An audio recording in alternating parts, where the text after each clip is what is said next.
Welcome to part one of the Voices of Experience panel All discussion. right. Welcome to Voices of Experience Navigating Autism Together. I am your host, Alicia Gaucher Page, as well as the mother of two individuals, my children on the spectrum, Jasmine, who is 22 years old, and my son, who is 15. I am also the CEO and founder, as I mentioned, of JCole Advocacy, where I promote autism awareness and inclusion and acceptance. So today I am happy that you are here to join us. I understand as a caregiver myself of those that have children with autism, the overwhelming feeling. I went through a moment of blame and denial and all those various emotions. And I've done that over the last 20 years. But since then, I have developed strategies, systems, and solutions to help mitigate that. And so the reason why I developed JCole as a nonprofit, as well as JCole Autism Coaching, was to help parents that recently received a diagnosis of autism manage stress, as well as navigate the journey of autism. I also have created AGP Organizational Consulting, which is essentially executive functioning for caregivers. So when you have to get your documentation together, that can be frustrating. The times where you're told no and you have to try over and over again. I have used my business management skills to help caregivers get organized to secure critical funding for their loved ones. So, as a part of Autism Awareness Month, JCole Advocacy has sponsored a number of events, one being Jasmine's Autism Walk, which was this past weekend. Today, we're here with these esteemed panelists. Thank you for being here to talk about how we can empower families and caregivers to navigate the journey of autism. Later in the month, we will also have a kickball game and tournament for our neurodivergent population, not just for autism, but anyone that is a part of the neurodivergent population, as well as neurotypical, to promote inclusion for everyone. So if you would like to attend, we would ask that you go to jcoleadvocacy.com and register for this event. So without further ado, I would like to introduce the panelists and jump right in. So I will start to my left. We have Dr. Dannette Taylor, who is a IEP advocate and family coach. We have Dr. Joanna Mevers, who is the clinical director at the Marcus Autism Center. We have Mrs. Megan Timko, who is the founder of Parallel International Consulting, which promotes transitional planning for families for young adults. And we have Mr. Zuri Williams, who is a certified life coach as well as an active father with two individuals on the spectrum. And I failed to mention that Dr. Taylor also has a young adult son who is on the spectrum as well. So thank you so much for being here. So, to start off with our first question, although I gave an introduction of your names, I would like for you just to share what your business model or your organization does to support caregivers. What problem are you solving for as it pertains to caregivers of individuals with autism? I'll start with Dr. Taylor. Hi, everybody. So, I provide services for families in the area of special education. I essentially go to meetings with parents for IEPs, 5-month plans, and as far as providing that care for caregivers, I give the parent the support that they need in order to get through those meetings. As a parent myself, and if you guys have been to IEP meetings, you know that sometimes you end up in tears in those meetings.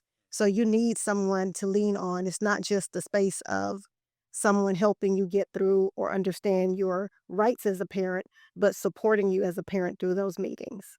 So when I so when I meet with parents, not only do I educate them on their rights and help them get the services that their children need, but I also give them that shoulder that they need in order to facilitate the process.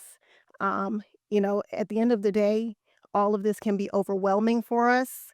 And even though we need to get things done for our kids, we also need to have that support for ourselves. Dr. Mevers? Yeah, hi. Thanks for having me. I'm very excited to be here with all of you guys today. So the Markup Autism Center is, a pretty complex center that offers a wide variety of services. So I'll do like a quick highlight of some of the services, but then in particular to answer your question about how do we support caregivers, I'll make sure to touch on that. But the center has five kind of main pillars in which we are working. We have a large program that is dedicated to supporting individuals that engage in complex, challenging behaviors. That's our complex behavior and support program. That term complex behavior and support is intentional to say support because sometimes that's exactly what we are doing with families is providing the supports that they need to learn how to improve quality of life. And I would say in general at the center, that's really what focus is thinking about how do we improve quality of life for the family and how do we improve quality of life to the individual.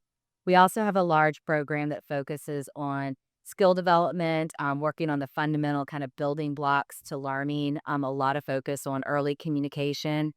We have a program that's focused on our feeding population. So these are working with individuals that maybe are eaters or are very selective in the foods that they're eating and working across kind of that world, as well as we provide medical services, diagnostic services, and then we have services that are focused on building capacity within the community. For me in particular, my work has been focused for the last 25 years on the assessment and treatment of complex and severe challenging behaviors and toilet training. And in that work, you learn day after day that you can't do that work without the support of caregivers. And so that has been an integral part of kind of how I've approached that work is really thinking about how do we support parents, how do we get parents the knowledge that they need in order to be more effective with their parenting strategies and reduce those challenging behaviors as well as increasing adaptive and more skill-based behaviors. We also at the center have a care coordination program, and our care coordination program is solely focused on supporting caregivers through the autism journey, helping navigate the center, which I know can be a little bit tricky to navigate, as well as helping them navigate resources that are outside of the center. Thank you so much for having me here today. And thanks to everybody who came, and thanks for everybody who's online watching at home. At Parallel, what we do specifically to support families, amongst many other things that we do, is the transition journey. And so for a lot of people, when services end around age 22, that doesn't mean that your lifespan and your journey through life has ended. What that means is a whole new stage before you. So this is community, this is university, this is life, this is getting married, this is a many, many things for many people. And what we do to support families through that is help them plan, what does that look like? What does step one look like? What does step two look like? What are the resources you need and the supports you need to live your best life, your happiest life, so that you feel good as parents and families and caregivers? And we center the person that we're planning for to say, well, what's going to make them happy? What do they want to be doing? What's going to fill their life with meaning and purpose? And so we walk with people and navigate that journey with them, and take them all the way to their destination. Okay. Zuri? Go. Hey, Zuri Williams. I am a owner of Matters of the Heart and Mind. And what I am, I'd like to say with these prestigious ladies, I'm the glue. So I'm a parent. I have two special needs kids. They're 17, 19. They went through a journey and they've come out very positive on the other side. But the more to the story, we've done it all. We've done diets, detoxes, occupational, physical, tomatoes, auditory, visual, you name a therapy, we did it. So going through that journey for all the years, what I do is I try to support the parents of special needs children to help with their emotions, their expectations, should they be accountable, how they can be accountable. And my goal is to try to connect them with these prestigious women here in their role, whether at the Marcus Institute, Hirsch Academy, Threshold, other places in Atlanta, Georgia, or nationwide. And that's something I'm trying to get into more, trying to get advocacy around the country. But specifically, I've been through the challenge of raising two special needs kids. I know we'll talk a little bit more about what that looks like, dealing with family, dealing with school systems, dealing with IEPs. But my job is to promote and to support parents emotionally and also connect them to the professionals. Thank you. Awesome. Great information and great resources. And I will say, when my child was diagnosed 20 years ago, I was overwhelmed. We went to a developmental pediatrician at the Marcus Autism Center where she received her diagnosis. And I was given a couple of sheets of paper with many resources on there. But due to a lot of the brain fog and just a lot of the emotions I was feeling, I really wasn't sure what next steps I needed to take. So, with that being said, what are the initial steps caregivers should take upon receiving an autism diagnosis? Who would like to take that question first? Dr. Mevers? Sure, sure, yeah. So I think your experience is just echoed over and over and over again. Is that hearing the diagnosis sometimes can be, a moment for, and that's maybe not the exact right moment to like go into action because I think there's a moment of processing. Yeah. As soon as you move out of that like moment of processing, I think is when you need to start thinking about, what is it that you need to do. What we know from the science is that early intervention makes a big difference. And so we really do want to start intervention as quickly as possible. And intervention is not about making somebody not autistic. It is really about improving quality of life for that individual and for the family. And we know as brains are developing, so the earlier is better, those types of things. But what families, I think, need is they need to find a trusted professional and help guide them through that process. Because I think it is simply just too overwhelming to try to navigate the fractured system that we have, especially in the state of Georgia, and trying to figure out how you're going to cobble together those resources. And I think that could be done, either through the place that you're receiving the diagnosis. Hopefully, they're providing you with real concrete next steps about what those resources are. You get home, you get that piece of paper, put it aside for a minute, but then you need to pick it back up and you need to look and see what were the steps that were given to me and at least start following one or two of those steps so that you get into a professional's view so that that professional can then take a look at your child and really kind of walk you through because every kid needs a different journey and every kid's going to need a different. And I think that is, and I think finding these types of professionals that are here that are willing to help walk you through is really the best way to go. Awesome. Anyone else? I would like to add, since we were talking about caregivers before, once you get that diagnosis, you really need to check in with yourself to make sure that you don't need to have some support, whether or not it's through a therapist, or a pastor or a counselor or someone, because I can remember when I received my son's diagnosis, much like yours, I got a piece of paper and was sent on my way. And for years I dealt with, now I know that it was grief.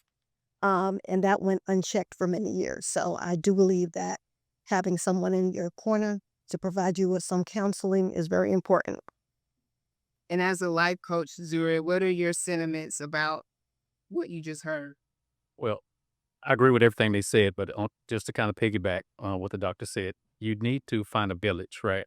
So we always say find the resources, but many times, depending on what city you live in, the resources are not as available. So you need to go online to find things in your state. But the reason why I would say find a village, because there's always something that you don't know to ask, and advocates will kind of help you with to know what stuff to go through first, which assessment is best, which school system is best, which test you should do. So I always tell people, we did everything. And I know everyone's not going to go through every step, but there's some non-normative things you could do, like an allergy test, which I recommend to everyone. So anyone with autism, there's generally some genetic disorder, but many times there's dietary things that can help. So the first thing I tell anyone I talk to, make sure you do an allergy test and a food test so you at least have that baseline. Secondly, find you a family advocate, so someone who can talk on your behalf, whether it's spiritually, emotionally, legally, because you don't know the questions to ask when you go get an IEP. You don't know the question to ask the school system of the support they have and how many people in the classroom. So always try to find you a family advocate first and foremost. Awesome. And I will say, that is part of the reason with JCole Autism Coaching that as a part of the framework, we start with mindset first because we tend to jump into execution, right? Because we want to fix the problem. Yep. And we want to do it quickly. But similar to what everybody has said, you have to give yourself time to go through those emotions. You have to go through a period of neuroplasticity where you're going to create those new cells and give yourself momentum as a caregiver to weather the storm. Because I'm not here to sell you this, bunch of crop that says this is going to be an easy journey, because it's not. But what I can tell you is with consistency, with support from providers like this, with support from family and friends, that it will get better over time. For sure. So I appreciate that feedback. What would you say are some common challenges for pitfalls that you see caregivers often encounter when they first get the diagnosis, or not even when they first get the diagnosis, but just in general? What are some pitfalls that they run into? Well, since I work in the adult space, I worked in the early intervention space for about 20 years. And when I came over to the adult side and I started to see what happens 10, 15, 20 years after a diagnosis, I started to have the answer to that question. I don't think I necessarily fully understood it when I was working in early intervention. But what I see is a lot of people who have spent a lot of time in compartments. You're just getting one thing done. You're getting another thing done. You're getting another thing done. And those are all really important things, but you're not thinking about 10 or 15 or 20 years from the time that you're in right then. That's right. And things start to fall off and you don't realize it until you're 20 years later and you say, oh my goodness, I didn't think about, is my child going to go to university? That's a possibility now when it wasn't before. Is my child going to need care for the rest of their life? Because that's something you don't know when you first get a diagnosis. And if you're not adequately planning for both of those things from the get-go and it surprises you, all of a sudden you're in another panic again. And you're going, how am I going to do this thing that needs to be done? Because I haven't planned for it. And so we get a lot of parents that come to us going, I have a child. I mean, I got the call today early this morning. I have a child that's about to graduate high school. I think that he could probably go to an IPSY program. I haven't looked at any of them. This is a child that's about to graduate in like 6 or 7 weeks. I haven't looked at any of them. We don't know where they are. We don't know, can he stay on his own? We don't know any of these things. And you need runway. For the answers to all of this require a lot of runway, a lot of thought, and a lot of planning. And so when I think about what would I go back and tell the parents that I worked with early on in my career, it would be this. There's a lot of opportunity now that wasn't present 15, 10 years ago. I anticipate that same thing will happen again in another 10, 15, 20 years. And so I don't think any door is shut. And I don't know if all the doors are open yet, but you have to sort of plan like both of those things are inevitable so that 10 or 15 or 20 years from now, when your child is ready to make that transition into adulthood, you don't have to have another panic moment and go, how am I going to do this again?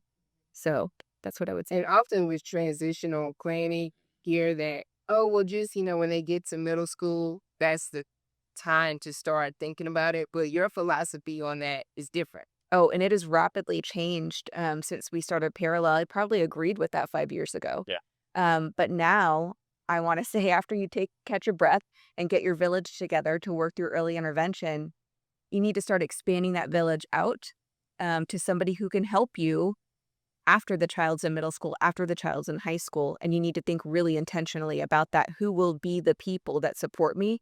Because services in our state and in many states have a sunset, right? They're going to end, and there's nothing we can do about that right now, but they're going to end. And so who's going to replace those critical pieces once they're no longer available? Any other thoughts about that?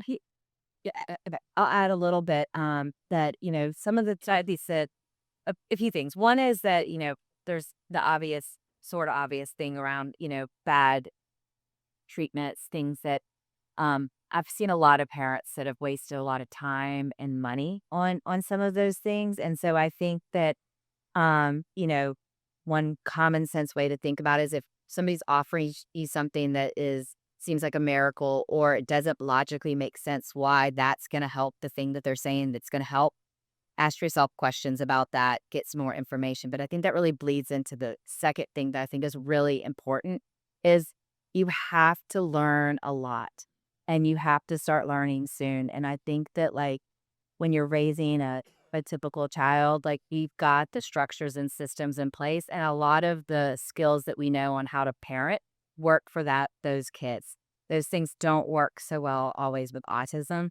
And I think that if you're relying on just your gut instinct to like move you through how you're going to navigate the education system or how I'm going to even navigate the parenting and the type of structure that your child might need, that getting yourself, a real education in some way, either that's online through an advocate or, through parent groups and like trying to understand what is autism? How is that going to play out for my child? And what do I need to know as a parent so that I'm like actually like prepared to navigate through this journey that we're about to go through?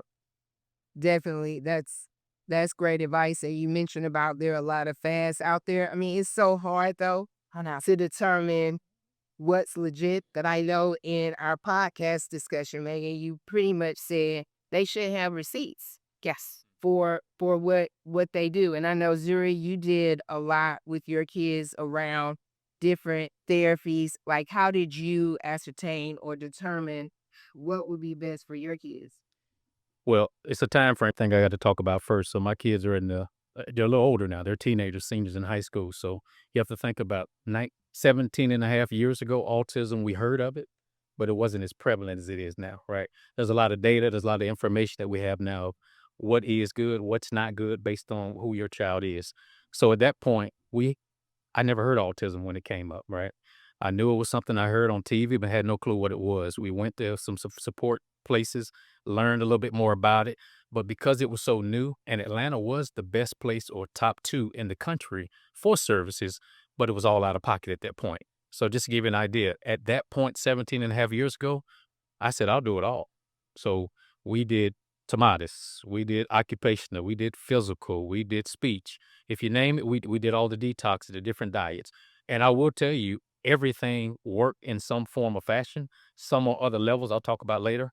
But from my aspect, it was more of let's try whatever works and we're going to see what works the best. And then as we went down the road at the age of 10, 11, 12, we started modifying and seeing what's best for our children individually. I think we had, like I said, we have more data now of what's kind of good, bad, and different.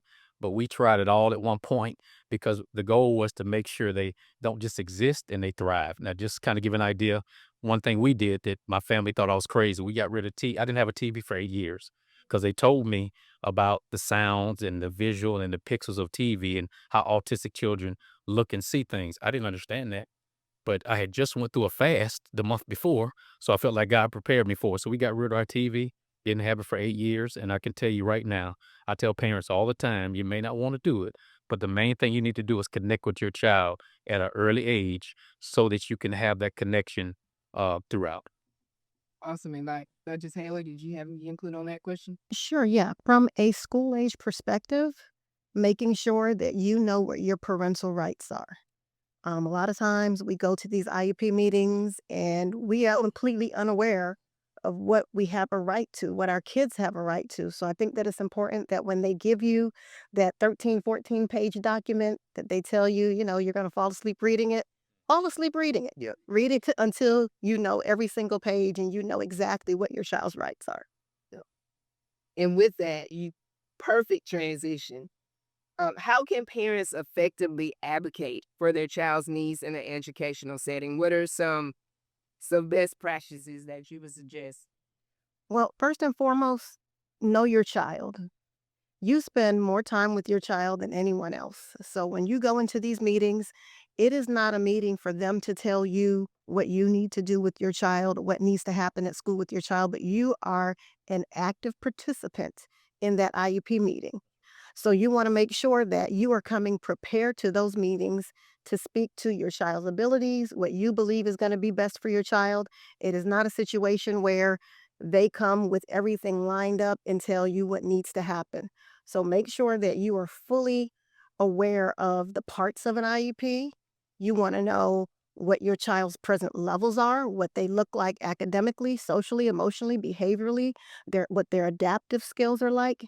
You want to know what type of accommodations the school is willing to provide, but you want to come to the table as well to say, okay, I know at home when I'm working with my child, these are the things that my child needs or uses when I'm trying to teach him. You also want to be knowledgeable and aware of what types of services your child may need. You need to know what types of evaluations to ask for because although, the school does the best that they can do, but sometimes they don't necessarily cue into when your child has a specific need. So, for example, if your child is struggling with a pencil grip, some people might say, okay, well, it's age appropriate for them to have trouble writing.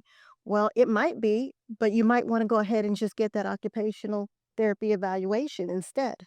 So, just, being fully locked into what you can ask for, reading those parental rights, and being active in your child's education. That's great advice. And I know what made my journey a little challenging was Jasmine, my oldest daughter, dealt with behaviors. So when she was in an elementary school setting, it was a little bit more coddling. They were given a lot more grace, but as you expect, even with neurotypical, as they go up through the grade levels, they're expected to perform a little bit more on their own, even in a special needs setting. So once Jasmine got to middle school, puberty kicks in, menstrual cycle starts. She's in a larger environment with more people, and the behaviors kick up of distraction and not being able to have joint attention. So from a behavioral standpoint, that added some angst when we were in the teen meeting. So what is the expectation of school environments to deal with aggressive behaviors? So, although you may hear that, schools can only do so much, the schools are responsible for dealing with any behaviors that your child brings to school. Now, granted, you want to do your part and, give them tips and strategies to support your child, but at the end of the day, it's a public school. If they're in a public school, they have to provide them with a free and appropriate public education. So you want to make sure that they have people like the behavioral specialist as a part of the team. And if the school-based team is having trouble managing your child's behavior, make sure they reach out to someone at the district office. Sometimes you have to tell them, hey, this is not working what we've been planning. We need you guys to reach out to your specialist at your district office to come out and observe or do an evaluation or do a functional behavioral assessment. You want to see what is happening with those behaviors and how they can do things differently to modify those behaviors. So you want to make sure that you talk to those people that are the specialists. And oftentimes they may not be in the building that they're in. So reach out to the district office. If you have a private BCBA or an RBT, you can invite them to the meetings to help them give input as well. And Dr. Mevers, I know you have like a sweet spot for autism community where they have profound autism, or as we refer to as level support 3. What are your thoughts around dealing and managing the behaviors in a school setting. in a school setting? Yeah. And you can even transition to even home if you want. Right. So they'll start with schools. Absolutely, schools. If you're in a public school, your child is obligated to a free and appropriate education, and they are obligated to make progress. And I think there's a few things that I've seen happen a lot over the years. One is that these behavioral challenges become an excuse for why your child isn't learning. And it can be a barrier. I'm not gonna, pretend like a behavioral challenge doesn't become a barrier to learning, but your child has a right to be taught, and your school is an obligation to teach your child, regardless of whether your child is the most difficult child in the classroom. And I don't think schools mean to do it, but sometimes parents take that on. They feel guilty about their child's behavioral disruption that's creating in the classroom. And therefore, when the school calls and says, I'm going to, we need to pick a kid up, we pick a kid up. But that is the school, and you have to keep pushing. I mean, I know that's a really, really hard thing that you just have to keep pushing and telling the school that my child has a right to this. They have a right to be treated with dignity. They have a right to be treated with respect, even if there are behavioral challenges, and they have a right to learn, and they need to learn so that they can work towards independence as they move towards transition. Like Megan's, talking about, you want that kid to be as armed and ready for that transition as possible. So you have to know your rights. You absolutely should bring people into an IEP whenever possible. I've been in a lot of IEPs in my life where the parent and 12 district folks that are in that room, and the parent is feeling so unempowered in that moment because the whole district is coming at them and saying, this is what you need to do, and your child's causing this problem. And yes, they haven't made progress on any of their IEP goals. And yes, they probably sit in the corner of the classroom with an iPad all day. That's not okay. And so bring somebody into that space. You're allowed to bring those people in. They're not a voting member on IEP, but they can be in that IEP with you, and they can be providing evidence or talking through suggestions for which the team. The other thing is IEPs are legal documents. And so if you have a behavior plan in your document and the school isn't doing the behavior plan, that gives you a onus to kind of go back to the school and say, you're not doing the behavior plan, or we need to get that FBA done, so that the school can do that. Or schools have other resources. I mean, they're not going to always tell you about all the resources that they have. And so you have to kind of know to go in and say, I want to ask for a different placement for my child. I want my child to go to a specialized school. A lot of districts have some specialized, some of those are good, some of those are bad. I want you to help my kid go to a private school where maybe they could get, more specialized care, and the school could be obligated paying for that if they can't meet your child's needs.